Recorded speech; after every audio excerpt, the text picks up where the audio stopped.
भारतीय रेल के पास लोगों के पैसे से बने विशाल संसाधन और आधारभूत ढांचा है। एक अरसे से निजी क्षेत्र की निगाह उन पर लगी हुई है। सरकार के निजीकरण के कदमों के खिलाफ रेलवे की ट्रेड यूनियन और लोगों का एक विशाल जनमत है। इस वीडियो में हम यह समझने की कोशिश करेंगे कि हमें भारतीय रेलवे को क्यों बचाना चाहिए और क्यों यह न केवल इसके कर्मचारियों और यात्रियों बल्कि पूरे देश की जीवन रेखा है। मार्च 2017 तक देश भर में भारतीय रेलवे के पास लगभग 11.5 लाख एकड़ भूमि है। भारतीय रेलवे के पास 2,77,987 मालवाहक वैगन, 70,937 यात्री कोच और 11,452 लोकोमोटिव हैं। हर रोज रेलवे 13,000 यात्री रेल चलाती है, जिसमें करीब 63 लाख यात्री रोज यात्रा करते हैं।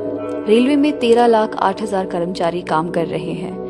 वर्ष 2017-18 में रेलवे की कुल आय 1,87,400 करोड़ थी।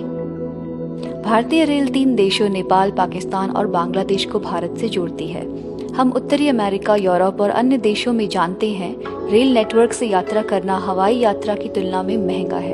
भारतीय रेल गरीब और मध्यम वर्गीय आबादी को सब्सिडी देकर सस्ती यात्रा करवाती है। निजीकरण आम आदमी से ये सब लाभ छीन लेगा। भारतीय रेलवे माल की कमाई के लाभ से यात्रियों को सब्सिडी देती है। रेलवे हर यात्रा के लिए 100 रुपए के खर्च पर केवल 53 रुपए का शुल्क लेती है और माल की कमाई से 47 रुपए का अनुदान देती है। इसके अलावा वरिष्ठ नागरिकों की रियायत, मरीजों की रियायत, छात्रों, युवाओं, किसान, मीडिया वाले लोगों की रियायतें आदि सहित 55 रियायतें दी जाती हैं। निजीकरण के कारण स्टेशनों पर लाखों दुकानदार अपना रोजगार खो देंगे। CAG के अनुसार AC 3 टायर और AC चेयर कार को छोड़कर सभी श्रेणियों में नुकसान हो रहा है। मोदी सरकार ने 2025 से पहले 500 निजी गाड़ियां चलाने का प्रस्ताव दिया है। निजीकरण की प्रक्रिया के तहत मार्च 2023 तक 109 मार्गों पर 151 ट्रेनें होंगी। इन निजी ट्रेनों में केवल AC 3 टायर और AC चेयर कार होंगी जो लाभ कमाती हैं। निम्न और मध्यम वर्ग के लोगों के लिए सामान्य द्वितीय श्रेणी या स्लीपर क्लास नहीं होगी। निजी कंपनियों को अपनी दरें तय करने की स्वतंत्रता होगी। यात्रियों के लिए कोई रियायत उपलब्ध नहीं होगी। एक शर्त यह भी है कि भारतीय रेल निजी ट्रेनों से 1 घंटे पहले या बाद में कोई ट्रेन नहीं चलाएगी। हालांकि वे घोषणा करते हैं कि निजी ट्रेनें 160 किलोमीटर प्रति घंटा की रफ्तार से चलेंगी, पर समय सारणी में उनके पास केवल 50 से 80 किलोमीटर प्रति घंटे की रफ्तार से चलने का समय है और ये भी सभी लाभ कमाने वाले मार्ग होंगे। रेलवे केवल घाटे के मार्गों पर चलेगी। सारा लाभ निजी क्षेत्र को जाएगा और भारतीय रेलवे को सारा नुकसान। इसके अलावा 2025 तक 30% मालगाड़ियों को निजी क्षेत्र को सौंप दिया जाएगा। इस तरह भारतीय रेलवे के पास कुछ मालगाड़ियां और घाटा उठाने वाली यात्री गाड़ियां ही रह जाएंगी। यह रेलवे की आमदनी को और खराब कर देगा। भारतीय रेलवे के लिए यात्रियों को रियायत देना असंभव हो जाएगा। वास्तव में वेतन और पेंशन का भुगतान करना भी मुश्किल हो जाएगा।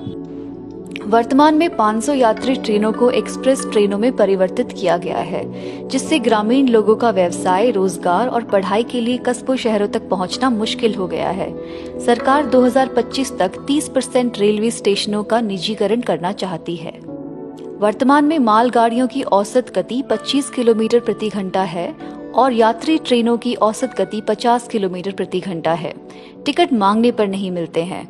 रेलवे में भारी निवेश की सख्त जरूरत है, जिसके बिना पहले से ही पटरियां कम पड़ रही हैं। इस स्थिति में निजी रेलगाड़ियों को चलाना तब तक संभव नहीं होगा जब तक वे भारतीय रेल द्वारा चलाई जाने वाली कई ट्रेनों को रद्द नहीं कर देते।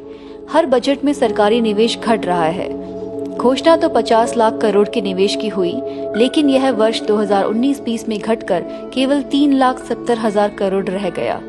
निवेश की भारी कमी और उपेक्षा से बुनियादी ढांचे का विनाश होता है और रेलों का पटरियों से उतरना और दुर्घटनाएं बढ़ती हैं। भारतीय रेलवे का उद्देश्य इस देश की आम जनता के लिए सस्ती कीमत पर तेज और सुरक्षित ट्रेनें चलाना है। मौजूदा मार्गों में निवेश की उपेक्षा और निजीकरण की वर्तमान नीति ही इस मकसद को डामाडोल कर सकती है। अन्य देशों के अनुभव से पता चलता है कि निजीकरण रेलवे को अस्थिर करने की ओर जाता है। वास्तव में कई देशों में रेलवे का दोबारा राष्ट्रीयकरण हो रहा है। भारतीय रेलवे में 2.4 लाख SC कर्मचारियों और 1 लाख ST कर्मचारियों के साथ 12.2 लाख स्थायी कर्मचारी काम करते हैं। यदि निजीकरण किया जाता है तो ये स्थायी रोजगार के अवसर और सामाजिक न्याय बुरी तरह से प्रभावित होंगे। पहले से ही निजीकरण के दबाव में रेलवे ने 3 लाख रिक्तियों का 50% समर्पण किया है, यानी 1.5 लाख नौकरियां खत्म कर दी हैं। इसने 1.3 लाख उम्मीदवारों की भर्ती प्रक्रिया को भी रोक दिया है। इसने कर्मचारियों और पेंशन भोगियों के लिए महंगाई भत्ते को स्थिर करने का निर्णय लिया है। प्रोत्साहन बोनस और रनिंग अलाउंस में कटौती के अलावा यात्रा भत्ता में 50% की कटौती भी कर दी है। निजीकरण से कर्मचारियों के वेतन और पेंशन पर भी असर पड़ेगा। जिस तरह से BSNL और एयर इंडिया प्रभावित हुए, उसी तरह निजीकरण रेलवे को भी उजाड़ देगा। देश के हित में आम लोगों, कर्मचारियों और मजदूरों को रेलवे के विनाश के खिलाफ लड़ाई में एकजुट होना होगा। रेलवे बचाओ, देश बचाओ, सार्वजनिक क्षेत्र को बचाओ, भारत बचाओ।